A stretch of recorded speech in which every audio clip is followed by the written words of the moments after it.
For tonight's vlog ay nandito po tayo sa High Street BGC, and right now i-compare natin or magkakaroon tayo ng quick comparison between iPhone 14 Pro, which is you're currently watching on cinematic mode at 30 frames per second, and syempre itong iPhone XS Max, diba? So let's see kung ano ang kanilang quality difference. Although on paper mas lamang si iPhone 14 Pro, syempre may night mode yan, pero let's see kung paano niya i-handle itong iPhone XS Max sa mga low light moments. So samahan niyo ako, guys.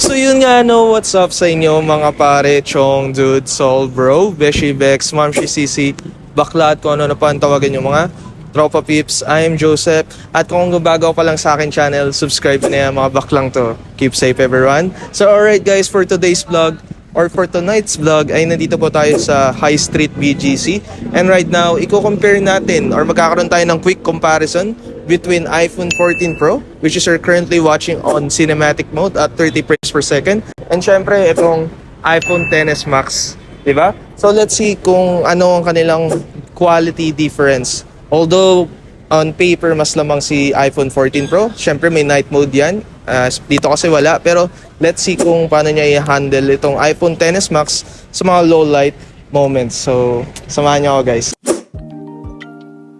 Alright guys, so una napansin ko is grabe yung XS Max. Nagulat ako kasi na-maintain niya yung detail ng gagaling sa LED lights compare sa 14 Pro na medyo sabog na. Pero pagdating naman sa punong to, mas sharp at mas kita mo yung detail sa iPhone 14 compare sa XS Max. Overall ratings, mas lamang dito si 14 Pro kasi mas nakikita mo yung details ng damit ko, pati yung mukha ko, compare dito sa XS Max na medyo mushy na at medyo pixelated na, at sa 14 Pro, buhay na buhay pa rin yung mukha ko. Dito naman sa second clip ay mas nagulat ako kasi mas kita mo yung detail sa XS Max compare dito sa 14 Pro when it comes sa mga background. As you can see guys, mas na-maintain na naman ni XS Max yung lighting sa likod ko, and also yung LED lights na nanggagaling sa likod ko rin. Imagine this iPhone XS Max was released way back 2018 pero maganda pa rin ang quality. Yun nga lang, kapag ang subject mo ay tao na, syempre mas attention to detail pa rin si 14 Pro. Since malaki ang sensor nito, mas maraming nag-gather na lights, and kung papansin niya rin, mas less pixelated si 14 Pro compared dito kay XS Max na medyo mushy na naman pagdating sa mukha ko. Ganun pa man, they're both great in their own ways and they can shoot quality video. Sa sunod naman nating comparison ay gagamit na tayo ng 4K resolutions at 60 frames per second for both phones. And as you can see dito sa iPhone XS Max ay sobrang wow ako. Asing nagulat ako dahil napakaganda pala nito at crisp kapag gumamit ka ng 4K resolution sa iPhone XS Max. For me, ito ang pinaka the best default sa iPhone XS Max kung gusto nyo makipagsabayan sa ibang iPhone quality. And ayan, napasayaw pa nga. Shit! Kung nagandahan ka na kay iPhone XS Max, what more pa ito si iPhone 14 Pro at 4K resolution ay sobrang grabe. Attention to detail, sobrang sharp at ang ganda ng kanyang dynamic range. Salamat din sa tulong ng LiDAR scanner. Dahil confident ako na magandang resolution ni iPhone 14 Pro ay syempre napasayaw muna tayo. Parang ewan lang no? So sa kanilang side-by-side comparison, actually they're both doing great in their own ways. Pero mas prefer ko dito si iPhone 14 Pro since meron tong cinematic mode at 4K resolution. Also mas detail ng konti si iPhone 14 Pro compare kay XS Max. Pero mas natuwa ako kay XS Max na imagine 5 years old na tong phone na to, can still produce a high quality video compared sa mga mid-range phone ngayon 2023. Alright guys, sa part naman nito, ito-test natin ang kanilang stabilization. Although may lamang sa iPhone 14 Pro since may action mode. Pero let's see how the iPhone XS Max will hold in this 2023. So, tingnan natin. Ano yung kasi ito?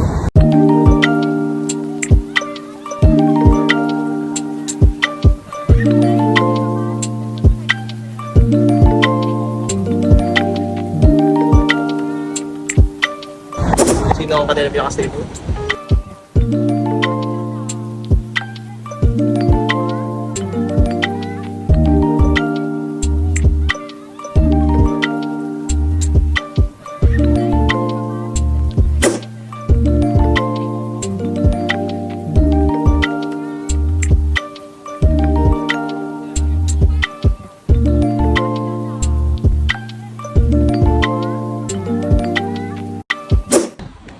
Diba?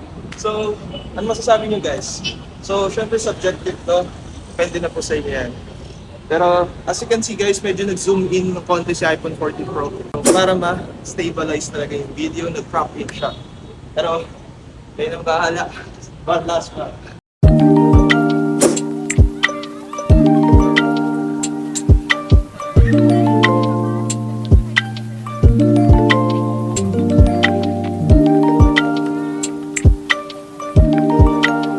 Sa shot naman na to ay both pa rin 1080p at 60 frames per second pero naka 3 times zoom. However sa XS Max it only has 3 times digital zoom, so ganito pa yung quality na makukuha nyo sa iPhone XS Max kapag naka 3 times zoom. So ito naman yung quality ng iPhone 14 Pro kapag naka 3 times zooms. However sa iPhone 14 Pro advantage niyan 3 times zoom dahil naka optical zoom na to, meaning ang camera's lens ang mismo nag-adjust at hindi ang digital zoom, and as I can see sobrang sharp.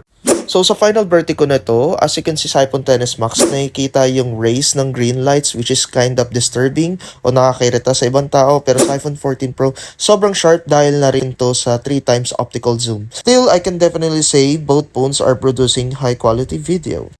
We're actually recording on the front-facing video. Both are playing 1080p at 60 frames per second. So iPhone XS Max sa right and iPhone 14 Pro sa left. So as you can see guys, malaki yung kanilang difference when it comes sa front-facing camera. Kasi itong iPhone XS Max medyo malapit yung mukha ko. Although 7 megapixel to, and as you can see medyo pixelated. And dito naman sa iPhone 14 Pro, mas malawak ang kanyang field of view. Diba? So ibig sabihin, mas marami kang makikitang information or subject. Diba? So yan ang pinagkaiba nilang dalawa.